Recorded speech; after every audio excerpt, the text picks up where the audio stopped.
Hello दोस्तों, स्वागत है आज के मेरे इस वीडियो में। आज मैं लेकर आ गया हूँ कहानी ध्रुव यात्रा, जो जैनेंद्र कुमार द्वारा रचित है, उसका सारांश। और ये सारांश जो आपकी किताब में दिया रहता है, उसमें लिखा रहता है कि 80 शब्दों में अधिकतम लिखना होता है, लेकिन 80 शब्द तो बहुत कम हो जाते हैं। इसलिए टीचर्स जो होते हैं, जो बोर्ड एग्जामिनर होते हैं, बोर्ड की कॉपी चेक करते हैं, वो कहते हैं अधिकतम आप 2 से 1.5 पेज यानी 1.5 से 2 पेज लिख सकते हैं।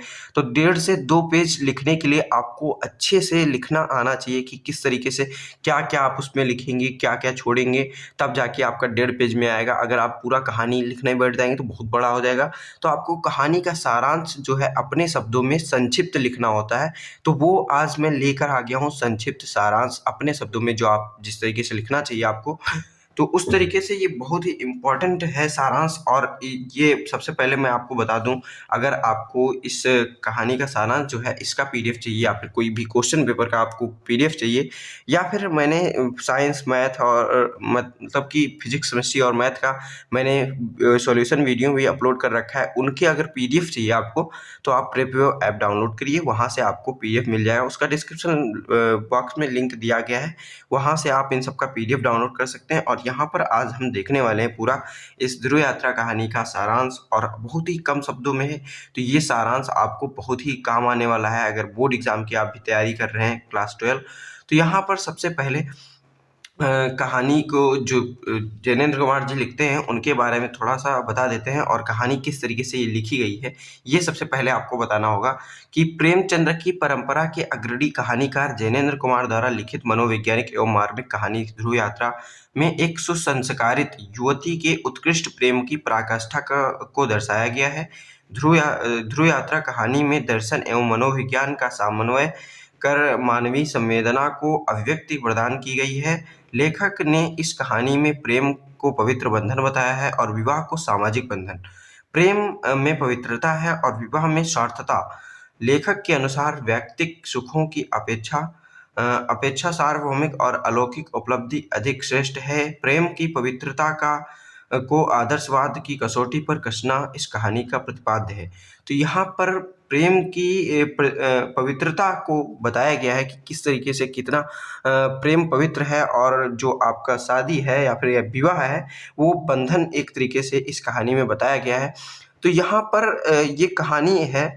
तो इस कहानी में क्या होता है, राजा रिपुदमन और उनकी प्रेमिका जो है उर्मिला, तो उनसे दोनों आपस में बहुत ही प्रेम करते हैं और दोनों शादी विवाह नहीं करना चाहते हैं। और तो इस तरीके से इनका कहानी यानी कि प्रेम की इधर-उधर घूमने वाली है, 2 कैरेक्टर्स के इधर-उधर। तो ये कहानी जो है आपका बहुत ही इम्पोर्टेंट है बोर्ड एग्ज़ाम में आने के लिए, इसलिए इसका मैं सारांश लेकर आया हूँ। तो सारांश अच्छे से समझिएगा।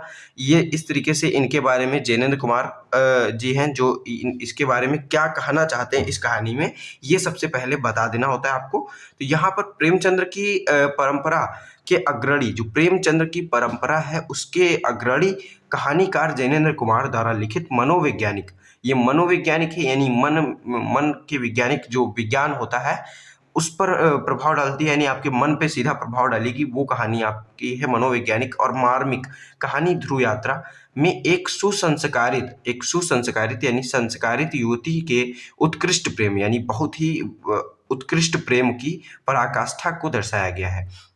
और ध्रुव यात्रा कहानी के में दर्शन एवं मनोविज्ञान, दर्शन और मन का विज्ञान, जो मन का विज्ञान होता है वो समन्वय कर मानवीय संवेदना को अभिव्यक्ति प्रदान की गई है। मानवीय संवेदना को अभिव्यक्ति प्रदान की गई है। लेखक ने इस कहानी में प्रेम को पवित्र बंधन बताया है। लेखक ने इस कहानी में प्रेम को पवित्र बंधन बताया है और विवाह को सामाजिक बंधन। प्रेम है आपका पवित्र बंधन, जो 2 लोग आपस में मतलब कि बंधन बनाते हैं, लेकिन ये जो विवाह है वो सामाजिक बंधन है। लेखक के अनुसार जो विवाह है वो सामाजिक बंधन है, यानी समाज द्वारा वो लोग बंध जाते हैं सामाजिक बंधन में। प्रेम में पवित्रता है और विवाह में स्वार्थता है। लेखक के अनुसार व्यक्तिक सुखों की अपेक्षा सार्वभौमिक और अलौकिक उपलब्धि अधिक श्रेष्ठ है। यानी कि उनके अनुसार, जो लेखक हैं उनके अनुसार, व्यक्तिक सुखों की अपेक्षा, व्यक्तिक सुख यानी कि व्यक्तिगत जो सुख होते हैं उसकी अपेक्षा सार्वभौमिक यानी माने कि पूरे विश्व में जो अलौकिक उपलब्धि अधिक श्रेष्ठ है, यानी कि उसको प्राप्त करना अधिक श्रेष्ठ है। प्रेम की पवित्रता को आदर्शवाद की कसौटी पर कसना इस कहानी के प्रतिपाद्य है। तो यहाँ पर सिर्फ प्रेम की कसौटी का आदर्शवाद कसौटी पर कसना इसका प्रतिपाद्य है। तो यहाँ पर अब कहानी का सारांश इस तरीके से हेडिंग लिख करके आपको आगे लिखना है। तो यहाँ पर क्या होगा, कहानी का सारांश, यह कहानी जैनेंद्र कुमार द्वारा लिखित है। इस कहानी के अंतर्गत लेखक ने हमें प्रेम के महत्व के बारे में बताया है। इस तरीके से आप लिखना स्टार्ट करेंगे। तो कहानी में क्या बताना चाहते हैं, किसके द्वारा लिखित है, ये सबसे पहला आप स्टार्ट करेंगे कि इनके द्वारा लिखित है और इस कहानी में ये बताना चाहते हैं। तो इस कहानी के अंतर्गत लेखक क्या हमें बताना चाहते हैं, महत्व, किसके, प्रेम के महत्व के बारे में बताना चाहते हैं। लेखक कहानी के पात्रों के माध्यम से निम्न प्रकार प्रेम की महत्व का वर्णन करते हैं। राजा रिपुदमन बहादुर जो है, राजा रिपुदमन बहादुर वह उनकी प्रेमिका, ये दोनों प्रेमी हैं। उनकी प्रेमिका उर्मिला हैं जो एक दूसरे से बहुत गहरा प्रेम करते हैं और ये दोनों प्रेमी हैं, किंतु दोनों ही विवाह नहीं करना चाहते हैं। कहानी इस तरीके से आगे बढ़ती है कि ये दोनों प्रेमी हैं और ये दोनों आपस में विवाह नहीं करना चाहते हैं। और यहाँ पर राजा रिपुदमन ने उर्मिला से विवाह नहीं किया, किंतु उनकी एक संतान है। एक बार उर्मिला राजा से मिलने आई और उनसे कहा, उन दोनों में बहुत बातें हुई और उर्मिला ने राजा से कहा, मैं आपको अपनी और बच्चे की जिम्मेदारियों से मुक्त करती हूँ। कहा कि आपको अपनी और मतलब कि अपनी और बच्चे की, उनके बच्चे की, जो उनका बच्चा है दोनों का, उसके जिम्मेदारियों से मुक्त करती हूँ। ये उर्मिला राजा रिपुदमन से कहती हैं।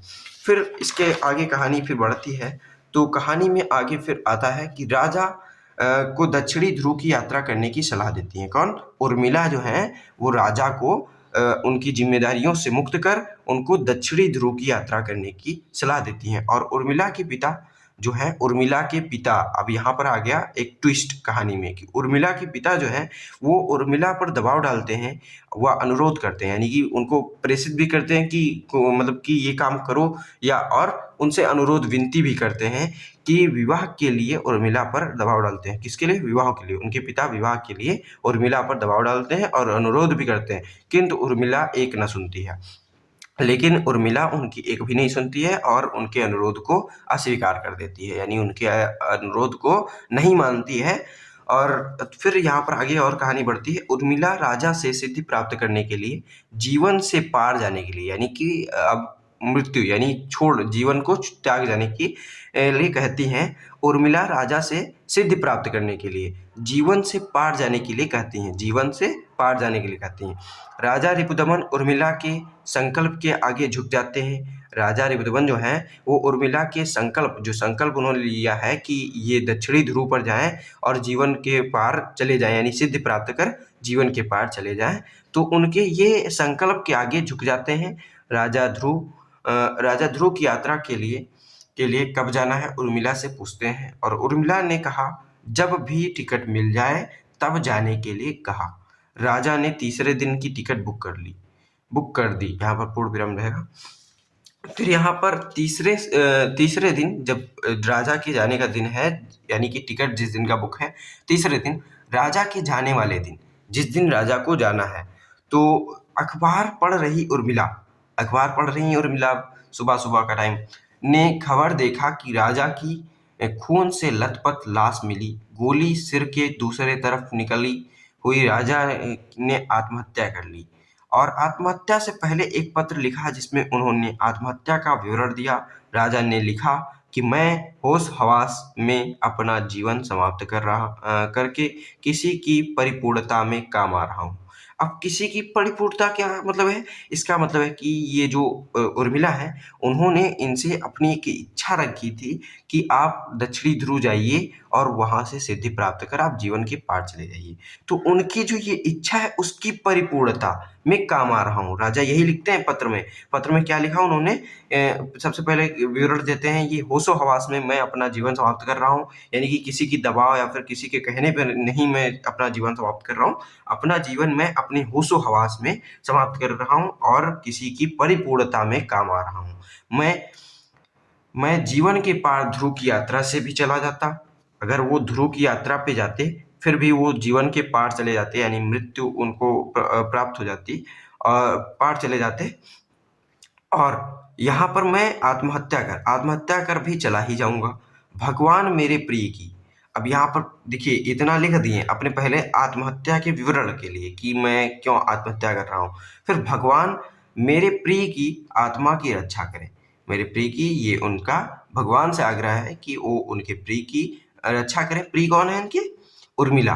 उनकी रक्षा करें, उनकी आत्मा की रक्षा करें। और यहीं पर यह कहानी समाप्त हो जाती है। तो ये कहानी इस तरीके से थी कि राजा रिपुदमन और उर्मिला दोनों आपस में बहुत प्रेम करते हैं और एक दिन दोनों आपस में बात करते हैं। उर्मिला आती है और उनसे बात करती है और उनको वो अपने और उनके बच्चे की ज़िम्मेदारियों से मुक्त कर कहती है ध्रुव की यात्रा के लिए आप जाइए। इसी वजह से यहाँ पर कहानी का नाम जो है ध्रुव यात्रा लिखा गया है। जैनेंद्र कुमार द्वारा लिखित है ये कहानी। तो बहुत ही मार्मिक कहानी है, यानी कि आपके सीधे मन से और मनोवैज्ञानिक और मार्मिक कहानी है।